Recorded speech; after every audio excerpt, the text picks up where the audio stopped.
Chapter I of Inventions of the Great War by Alexander Russell Bond. Chapter I. The War in and Under the Ground. For years the Germans had been preparing for war. The whole world knew this, but it had no idea how elaborate were their preparations, and how these were carried out to the very minutest detail.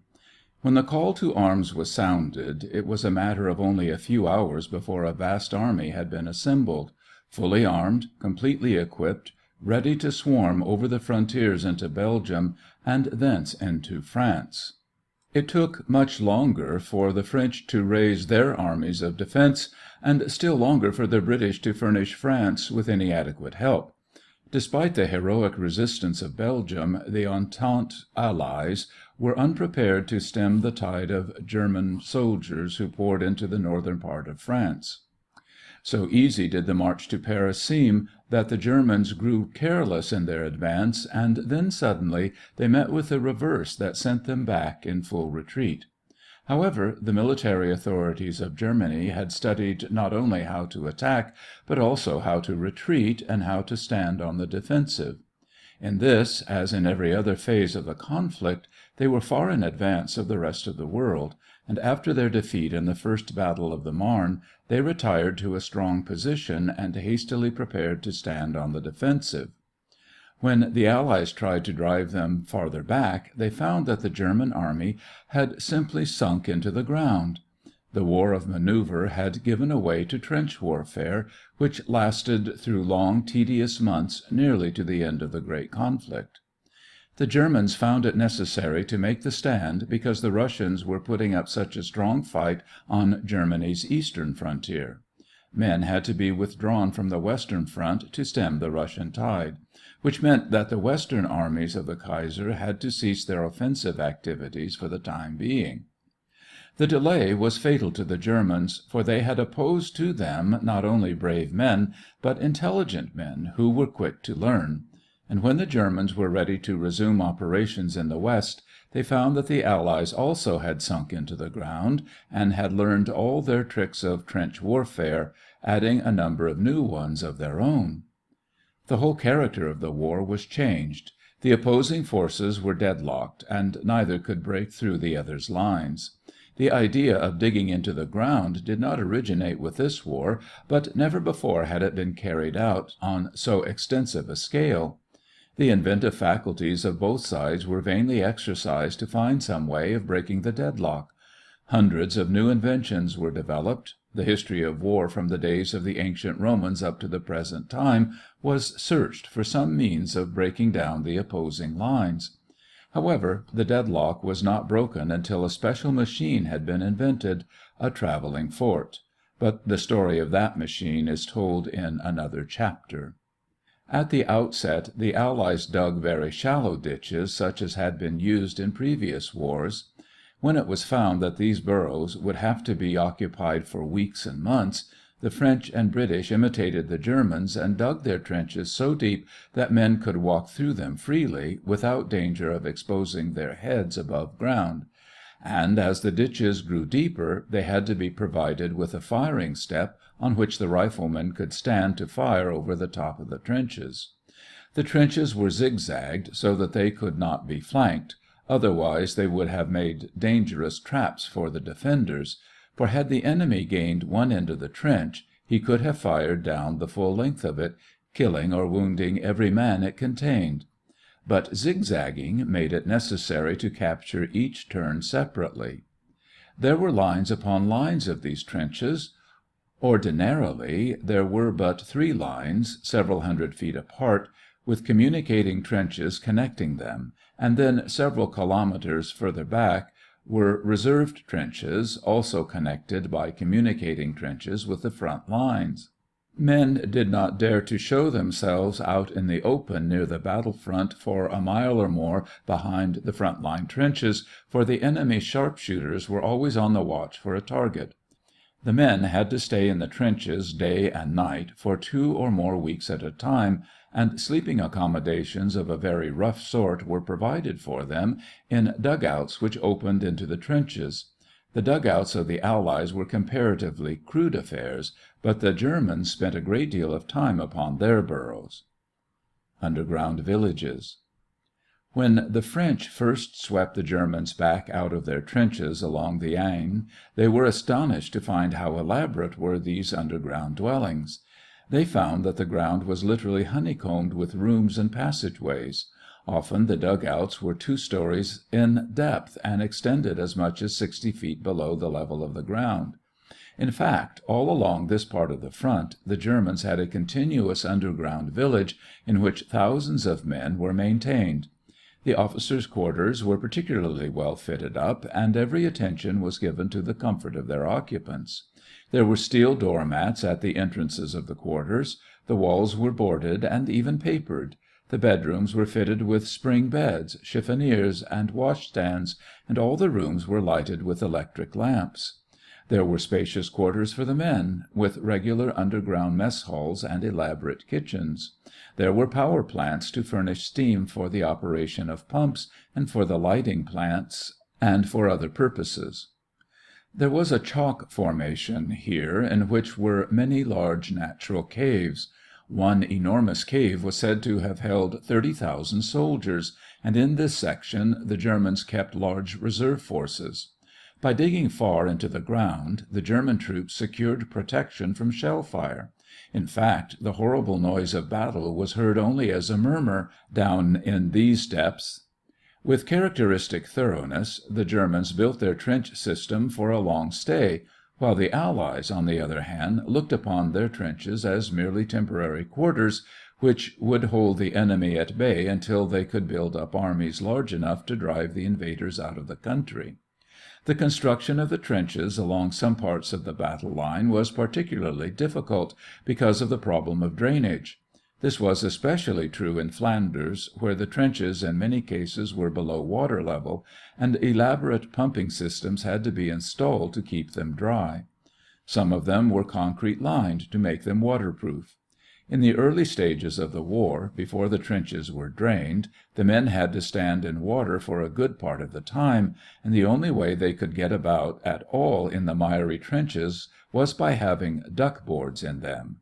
Duck boards are sections of wooden sidewalk such as we find in small villages in this country, consisting of a couple of rails on which cross pieces of wood are nailed. These duck boards fairly floated in the mud. Some of the trenches were provided with barbed wire barriers or gates calculated to halt a raiding party if it succeeded in getting into the trench. These gates were swung up out of the way, but when lowered they were kept closed with a rather complicated system of bolts which the enemy would be unable to unfasten without some delay. And while he was struggling to get through the gate, he would be a target for the bullets of the defenders. Hiding railroads in ditches. Because of the elaborate system of trenches and the distance from the front line to that part of the country where it was safe to operate in the open, it was necessary to build railways which would travel through tunnels and communicating trenches to the front lines. These were narrow gauge railroads, and a special standard form of track section was designed, which was entirely of metal, something like the track sections of toy railroads. The tracks were very quickly laid and taken up at need. The locomotives had to be silent and smokeless, and so a special form of gasoline locomotive was invented to haul the little cars along these miniature railroads to the front lines. Usually the trench railroads did not come to the very front of the battle line, but their principal use was to carry shell to the guns which were located in concealed positions. Railroads or tramway trenches could not be sharply zigzagged, but had to have easy curves, which were apt to be recognized by enemy airplanes, and so they were often concealed under a covering of wire strewn with leaves. Periscopes and sniper scopes. But while the armies were buried underground, it was necessary for them to keep their eyes upon each other, so that each might be ready for any sudden onslaught of the other. Snipers were always ready to fire at any head that showed itself above the parapet of the trench, and so the soldiers had to steal an idea from the submarines and build them periscopes with which they could look over the top of their trenches without exposing themselves. A trench periscope was a very simple affair, consisting of a tube with two mirrors, one at the top and one at the bottom, set at such an angle that a person looking into the side of the tube at the bottom could see out of the opposite side of the tube at the top. Observation posts were established wherever there was a slight rise in the ground. Sometimes these posts were placed far in advance of the trenches, and sometimes even behind the trenches, where it was possible to obtain a good view of the opposing lines. Sometimes a tunnel would be dug forward, leading to an outlet close to the enemy's lines, and here an observer would take his position at night to spy with his ears upon the activities of the enemy. Observers who watched the enemy by day would often not dare to use periscopes, which might be seen by the enemy, and draw a concentrated fire of rifles and even shell. So that every manner of concealment was employed to make the observation posts invisible, and to have them blend with their surroundings. Observers even wore veils so that the white of their skin would not betray them. Snipers were equally ingenious in concealing themselves. They frequently used rifles which were connected with a dummy butt and had a periscope sighting attachment. This attachment was called a sniper scope. The rifle barrel could be pushed through a loophole in the parapet, and the sniper, standing safely below the parapet, could hold the dummy butt to his shoulder and aim his rifle with perfect accuracy by means of the periscope. It was next to impossible to locate a sniper hidden in this way. One method of doing it was to examine rubbish, tin cans, or any other object that had been penetrated by a bullet and note the direction taken by the bullet. This would give a line leading toward the source of the shot, and when a number of such lines were traced, they would cross at a point where the sniper or his gun was stationed, and a few shell would put the man out of business.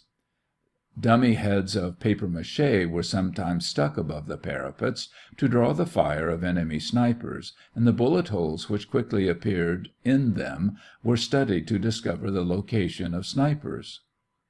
Sometimes fixed rifles were used.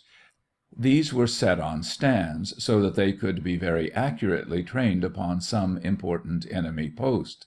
Then they could be fired in the dark without aiming, to disturb night operations of the enemy. Often a brace of rifles, as many as 6, would be coupled up to be fired simultaneously, and by operating a single lever each gun could throw out the empty cartridge shell and bring a fresh one into position. Steel briar patches. The most important defense of a trench system consisted in the barbed wire entanglements placed before it. Barbed wire, by the way, is an American invention, but it was originally intended for the very peaceful purpose for keeping cattle within bounds. Long ago it was used in war, but never to the extent to which it was employed in this world struggle. The entanglements were usually set up at night, and were merely fences consisting of stout posts driven into the ground and strung with barbed wire running in all directions so as to make an impenetrable tangle. Where it was possible to prepare the entanglements without disturbance, and the position was an important one, the mass of barbed wire often extended for 100 yards or more in depth. Just beyond the entanglements, trip wires were sometimes used. A trip wire was a slack wire which was laid on the ground. Before being laid, the wire was tightly coiled so that it would not lie flat, but would catch the feet of raiders and trip them up. Each side had gates in the line through which this wire could quickly be removed to let its own raiding parties through. Sometimes raiders used tunnels, with outlets beyond the barbed wire, but they had to cut their way through the metal briar patches of their opponents. Early in the war, various schemes were devised for destroying the entanglements. There were bombs in the form of a rod about 12 feet long, which could be pushed under the wire and, upon exploding, would tear it apart. Another scheme was to fire a projectile formed like a grapnel. The projectile was attached to the end of a cable and was fired from a small gun in the same way that life lines are thrown out to wrecks near shore. Then the cable would be wound up on a winch and the grapnel hooks would tear the wire from its fastenings. Such schemes, however, did not prove very practicable, and it was eventually found that a much better way of destroying barbed wire was to bombard it with high explosive shell, which would literally blow the wire apart.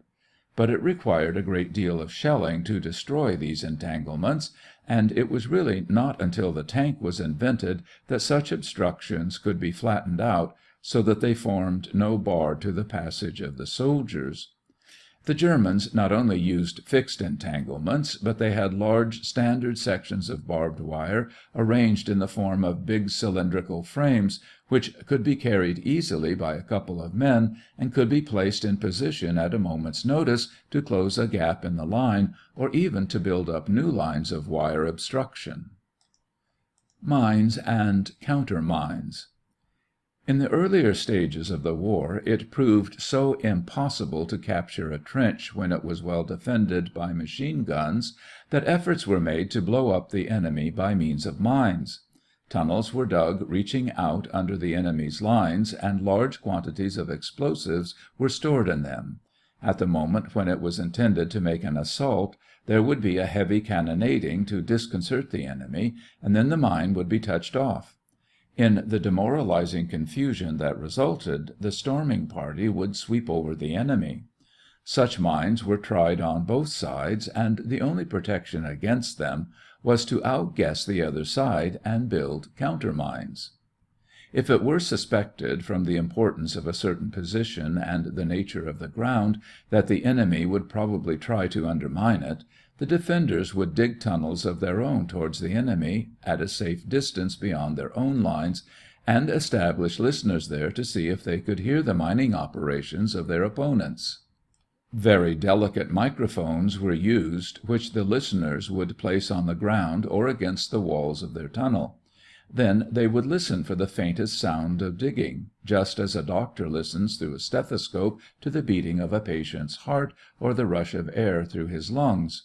When these listening instruments picked up the noise of digging, the general direction of the digging could be followed out by placing the instrument at different positions and noting where the noise was loudest.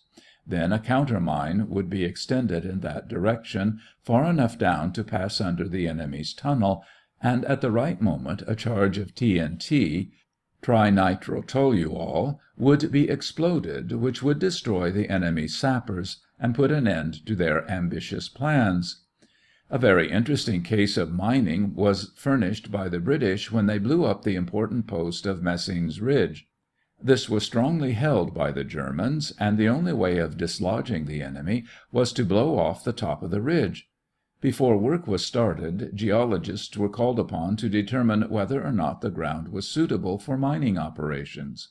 They picked out a spot where the digging was good from the British side, but where, if countermines were attempted from the German side, quicksands would be encountered and tunneling of any sort would be difficult. The British sappers could, therefore, proceed with comparative safety. The Germans suspected that something of the sort was being undertaken, but they found it very difficult to dig countermines. However, one day their suspicions were confirmed when the whole top of the hill was blown off with a big loss of German lives. In the assault that followed, the British captured the position, and it was annexed to the British lines. End of Chapter 1. Chapter 2. Hand grenades and trench mortars. In primitive times battles were fought hand to hand. The first implements of war were clubs and spears and battle axes, all intended for fighting at close quarters. The bow and arrow enabled men to fight at a distance, but shields and armor were so effective a defense that it was only by hand-to-hand fighting that a brave enemy could be defeated. Even the invention of gunpowder did not separate the combatants permanently, for although it was possible to hurl missiles at a great distance, cannon were so slow in their action that the enemy could rush them between shots. Shoulder firearms also were comparatively slow in the early days and liable to misfire, and it was not until the automatic rifle of recent years was fully developed that soldiers learned to keep their distance. When the great European war started, military authorities had come to look upon war at close quarters as something relegated to bygone days. Even the bayonet was beginning to be thought of little use. Rifles could be charged and fired so rapidly, and machine guns could play such a rapid tattoo of bullets, that it seemed impossible for men to come near enough for hand-to-hand fighting, except at a fearful cost of life. In developing the rifle, every effort was made to increase its range so that it could be used with accuracy at a distance of 1,000 yards and more. But when the Germans, after their retreat in the first battle of the Marne, dug themselves in behind the Aisne, and the French and British, too, found it necessary to seek shelter from machine gun and rifle fire by burrowing into the ground, it became apparent that while rifles and machine guns could drive the fighting into the ground, they were of little value in continuing the fight after the opposing sides had buried themselves. The trenches were carried close to one another, in some instances being so close that the soldiers could actually hear the conversation of their opponents across the intervening gap. Under such conditions, long-distance firearms were of very little practical value. What was needed was a short-distance gun which would get down into the enemy trenches.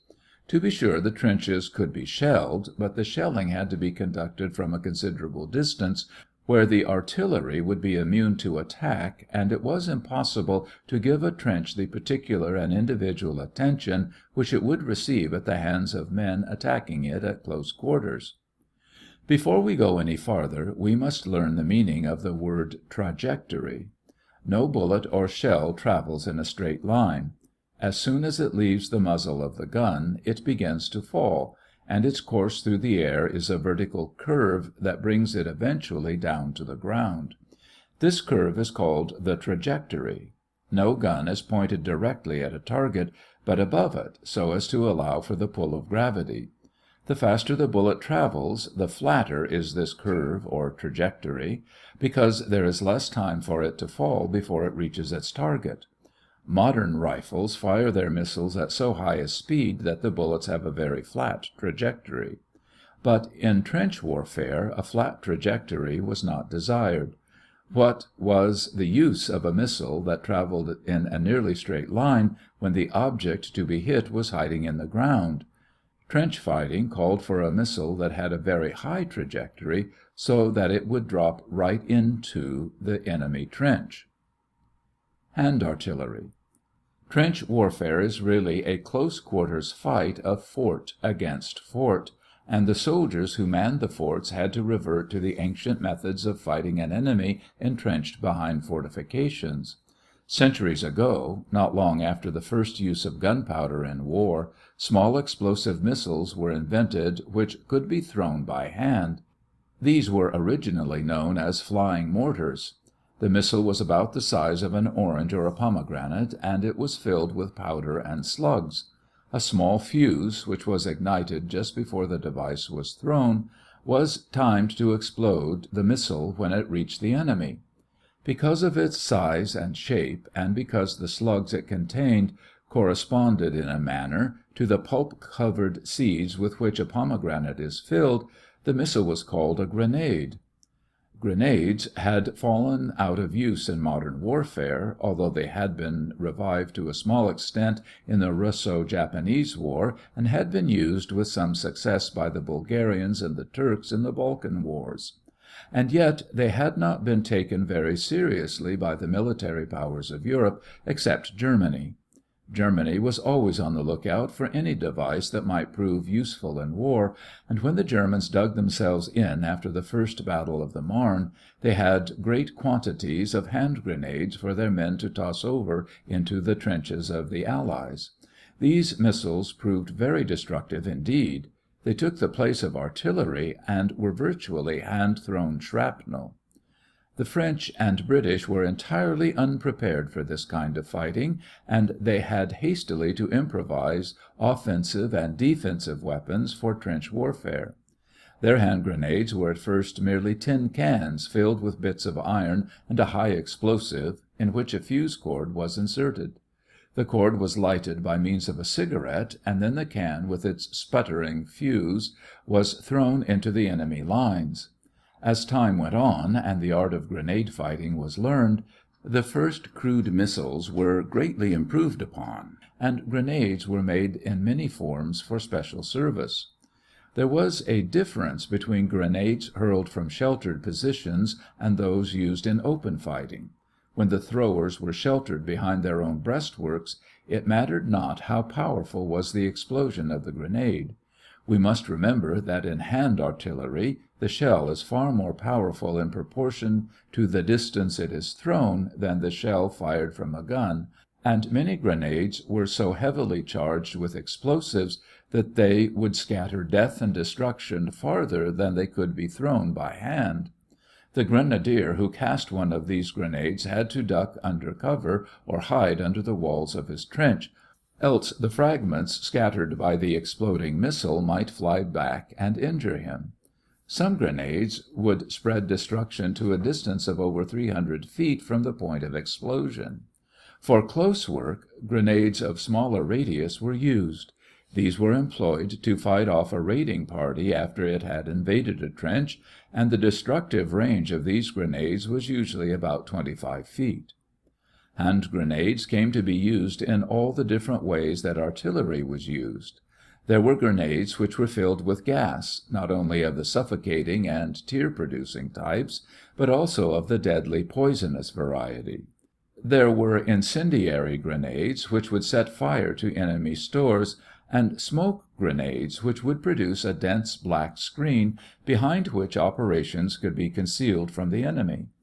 Grenades were used in the same way that shrapnel was used to produce a barrage or curtain of fire, through which the enemy could not pass without facing almost certain death.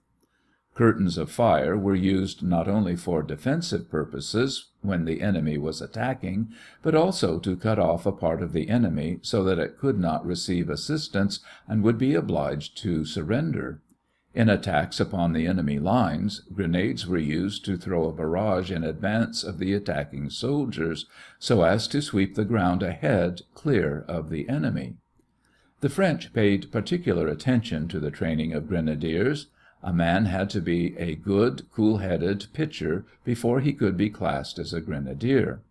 He must be able to throw his grenade with perfect accuracy up to a distance of 70 yards, and to maintain an effective barrage.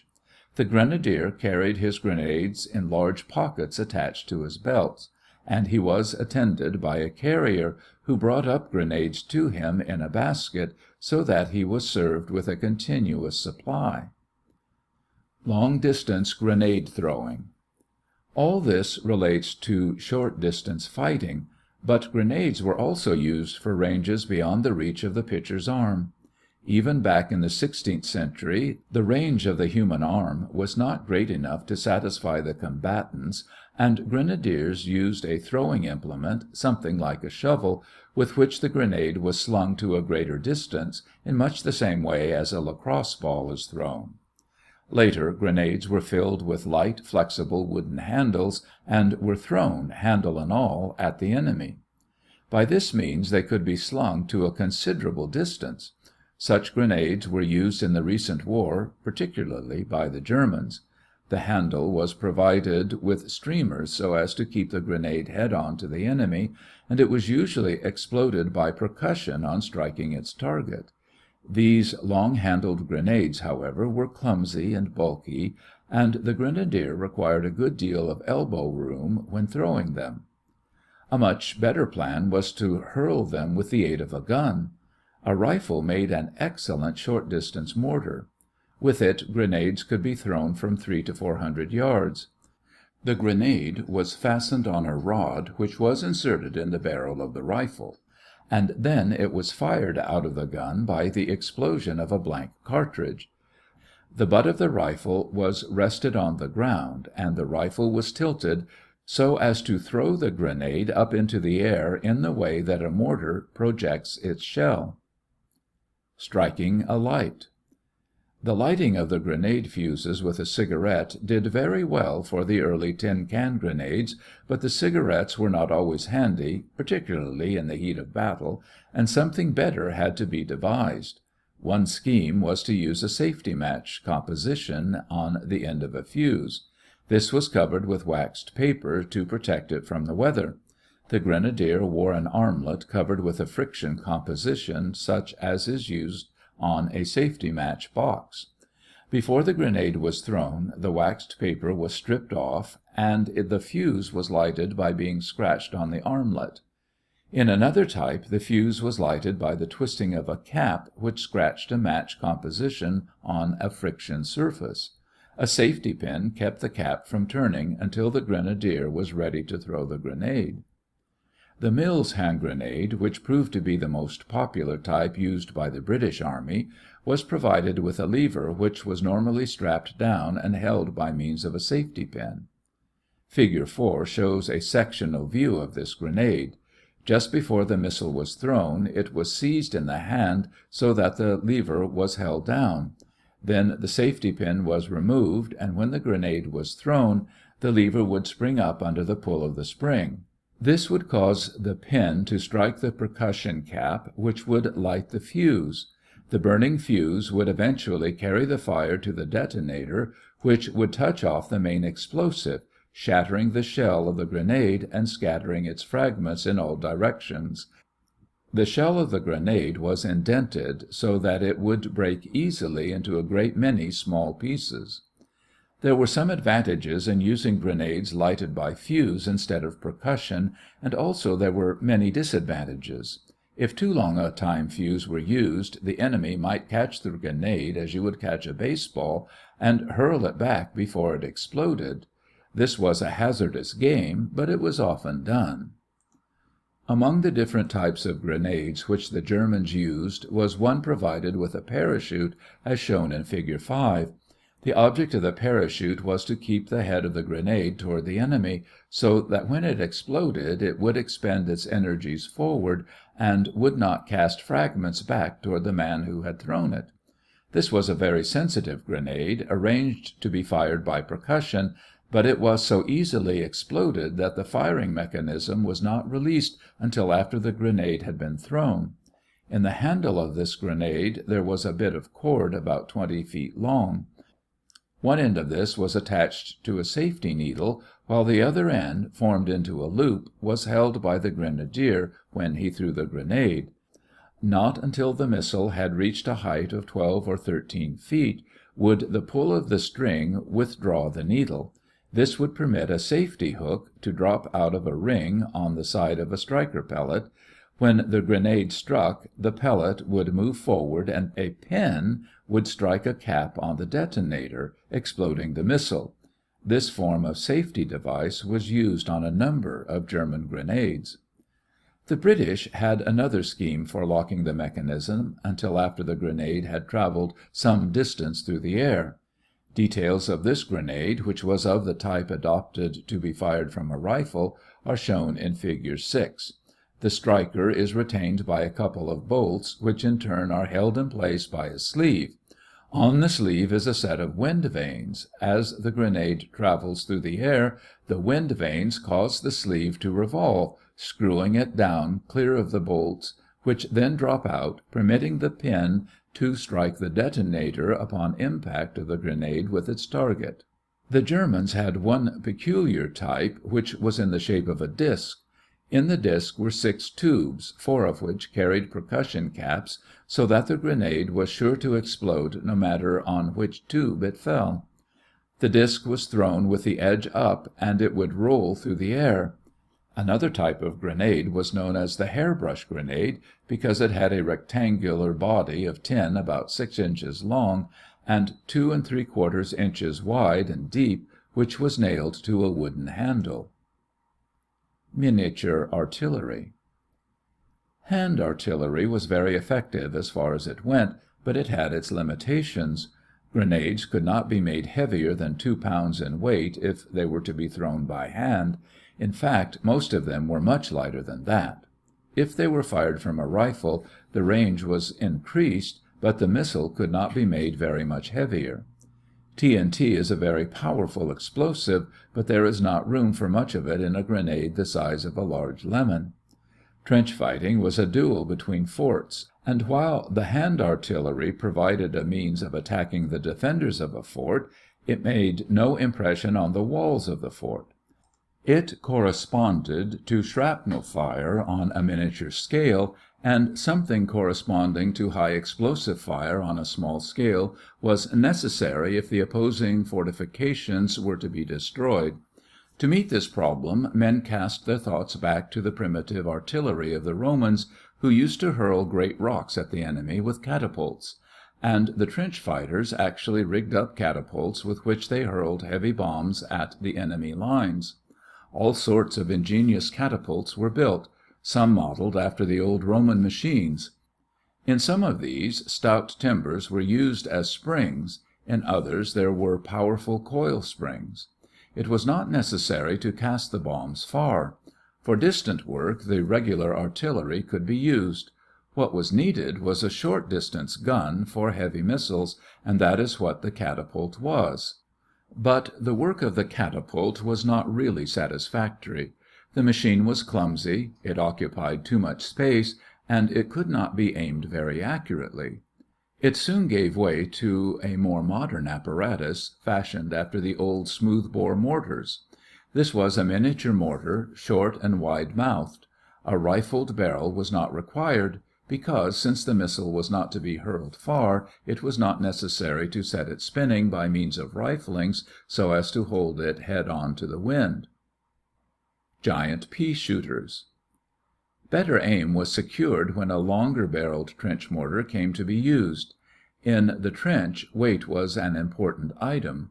There was no room in which to handle heavy guns, and the mortar had to be portable so that it could be carried forward by the infantry in a charge. As the walls of a light barrel might be burst by the shock of exploding powder, compressed air was used instead. The shell was virtually blown out of the gun in the same way that a boy blows missiles out of a pea-shooter. That the shell might be kept from tumbling, it was fitted with vanes at the rear. These acted like the feathers of an arrow to hold the missile head on to its course. The French in particular used this type of mortar, and the air pump was used to compress the air that propelled the shell or aerial torpedo, or else the propelling charge was taken from a compressed air tank. Carbon dioxide, the gas used in soda water, is commonly stored in tanks under high pressure, and this gas was sometimes used in place of compressed air. When the gas in the tank was exhausted, the latter could be recharged with air by using a hand pump. 200 or 300 strokes of the pump would give a pressure of 120 to 150 pounds per inch, and would supply enough air to discharge a number of shell. The air was let into the barrel of the mortar in a single puff sufficient to launch the shell, then the tank was cut off at once, so that the air it contained would not escape and go to waste. The Stokes mortar. However, the most useful trench mortar developed during the war was invented by Wilfred Stokes, a British inventor. In this a comparatively slow-acting powder was used to propel the missile, and so a thin-walled barrel could be used. The light Stokes mortar can easily be carried over the shoulder by one man. It has 2 legs, and the barrel itself serves as a third leg, and the mortar stands like a tripod. The 2 legs are adjustable so that the barrel can be inclined to any desired angle. It took but a moment to set up the mortar for action in a trench or shell hole. Curiously enough, there is no breech block, trigger, or fire hole in this mortar. It is fired merely by the dropping of the missile into the mouth of the barrel. The shell carries its own propelling charge, as shown in Figure 9. This is in the form of rings, which are fitted on a stem. At the end of the stem are a detonating cap and a cartridge to ignite the propellant. At the bottom of the mortar barrel there is a steel point known as the anvil. When the shell is dropped into the mortar, the cap strikes the anvil, exploding the cartridge and touching off the propelling charge. The gases formed by the burning charge hurl the shell out of the barrel to a distance of several hundred yards. The first Stokes mortar was made to fire a 3-inch shell, but the mortar grew in size until it could hurl shell of 6-inch and even 8½-inch size. Of course, the larger mortars had to have a very substantial base.